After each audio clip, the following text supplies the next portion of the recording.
ಯಾಕೆ ಭಗವಾನ್ ವಿಷ್ಣುವಿಗೆ ಗೋವಿಂದ ಅಂತ ಕರೀತಾರೆ? ಹಾಗೆ ಮಹಾಭಾರತದಲ್ಲಿ ದ್ರೌಪದಿ ಸಹಾಯಕ್ಕೆ ಕೃಷ್ಣನಿಗೆ ಏನಂತ ಕರೀತಾಳೆ? ಗೋವಿಂದ ಗೋವಿಂದ ಅಂತಾನೆ ಕರೀತಾಳೆ. ಹಾಗಿದ್ರೆ ಇದರ ಅರ್ಥ ಆದ್ರೂ ಏನು? ಇದರ ಅರ್ಥ, ಗೋವಿಂದ ಅನ್ನೋ ಪದದಲ್ಲಿ ಗೋ ಅನ್ನೋ ಅಕ್ಷರಕ್ಕೆ 3 ಅರ್ಥ ಇದೆ. ಯಾವುದು ಅಂದ್ರೆ ಗೋವು, ಭೂಮಿ ಮತ್ತೆ ವೇದಗಳು ಅಂತ. ವಿಂದ ಅನ್ನೋ ಪದದ ಅರ್ಥ ವಿಂಧ್ಯತೆ ಅನ್ನೋ ವಿಭಕ್ತಿಯಿಂದ ಬರುತ್ತೆ.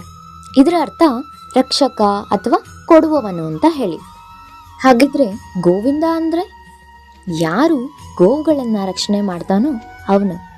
ಹಾಗೆ ವರಾಹ ಸ್ವಾಮಿಯಾಗಿ ಭೂಮಿಯನ್ನ ಎತ್ತಿ ಹಿಡಿದು ಯಾರು ನಮ್ಮನ್ನ ರಕ್ಷಿಸ್ತಾನೋ ಅವನು ಗೋವಿಂದ.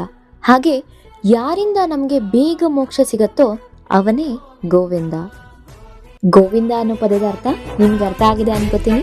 ನೀವು ಮುಂದಿನ ಸಾರಿ ಗೋವಿಂದ ಅಂತ ನಾಮಜಪ ಮಾಡ್ಬೇಕಾದ್ರೆ ನಿಮ್ಗೆ ಈ ವಿಷಯ ತಿಳಿದೇ ಇರಬೇಕು. ಗೋವಿಂದ ಗೋವಿಂದ.